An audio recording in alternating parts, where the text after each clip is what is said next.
Have you ever felt like you're in the middle of a storm, completely on your own, and just wondered if anyone's even watching out for you? Well, today we're going to unpack this huge and honestly often misunderstood idea of divine protection. We're going to distill this massive concept into a short, powerful journey to figure out what it really means to be covered by an unseen hand. It's funny how that question always seems to pop up when the pressure is at its absolute highest, right? When you feel like you're being watched or you're surrounded or just completely overwhelmed by stuff you can't even explain. That quiet little question you ask yourself, that's exactly what we're going to get into today. All right, so let's jump right in with our first big idea, the unseen shield. And the whole premise here is pretty simple but profound. God's protection is an active, constant thing, even when, and maybe especially when, you can't see it at all. Okay, this is where we need to totally flip our perspective. So often we think protection means we get to avoid all the trouble, right? But what we're learning here is something way more powerful. It's not about the absence of the battle, it's about the undeniable presence of God right there in the battle with you, actively shielding your spirit, your core, even when everything around you is pure chaos. And Daniel's story is the perfect example of this. Think about it. He didn't end up in the lion's den because he messed up.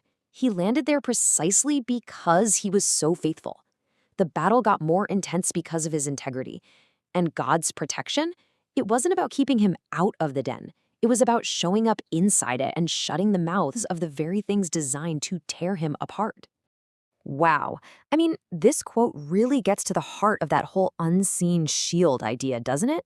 It makes you wonder about all the dangers, the threats, the disasters that were headed your way that you never even had a clue about, all because a protective hand was already at work, intercepting them long before they got to you. So, this brings up a really important question. If we're not always kept from the battle, then what in the world is the point of being in it? Well, this next idea is a little counterintuitive, but it's crucial. The battlefield isn't a place where you've been abandoned, it's a forge. This comparison is such a powerful way to reframe everything. It's like we're speaking a different language than heaven. What we see and call a loss, heaven calls a redirection.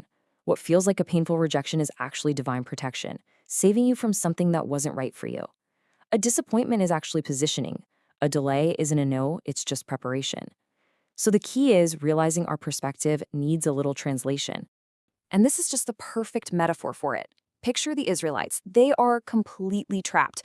You've got the most powerful army in the world behind you and a giant ocean in front of you. It looks like game over.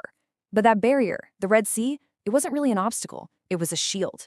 It was the very thing God used to deliver them and cut them off from their past for good. And this is where it gets really personal. Think about all the private struggles you face, the battles nobody else sees or applauds you for. They are not for nothing. Just like David fighting off lions and bears in secret when he was just a young shepherd, those hidden fights are forging your character, building your resilience, and giving you the spiritual muscle you're going to need for the Goliath moments that are definitely on their way.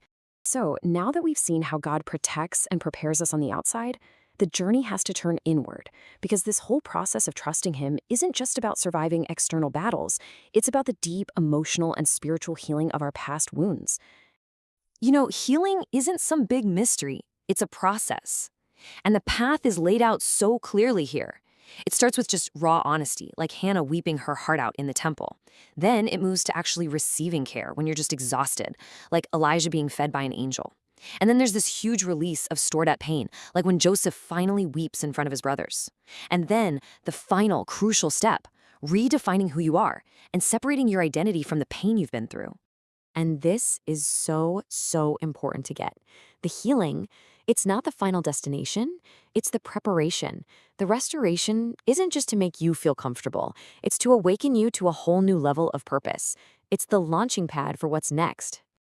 And that leads us perfectly into our final section, walking in new authority. This is where it all comes together. It's the culmination of the whole journey, where everything you've been through, the battles, the forging, the healing, it all gets transformed into spiritual strength and a really clear mission. And there's probably no better picture of this than the story of Peter. I mean, he goes from being this passionate but impulsive fisherman to having this catastrophic public failure, to being personally and gently restored by Jesus on a beach. And the results of that whole process, he becomes so grounded, so filled with a new authority, that he's transformed into an unshakable pillar of the early church. And this brings us to this amazing metaphor of Jacob's limp. He literally wrestles with God all night long, and he walks away a changed man. And that limp? It's not a mark of shame or weakness. It's the evidence of the encounter. It's a permanent reminder that he met God, was fundamentally changed, and left with a new name and a whole new destiny. And here it is, the final, powerful truth of it all. Your deepest wounds, your biggest struggles, the exact areas where you felt the most attacked, those are not your liabilities. They are being transformed into your greatest assets.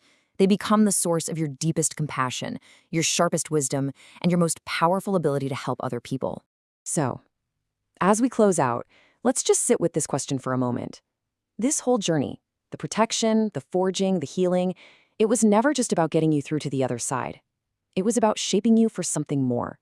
It was about turning a story of mere survival into a story of purpose. So the only question left is, what is your story becoming?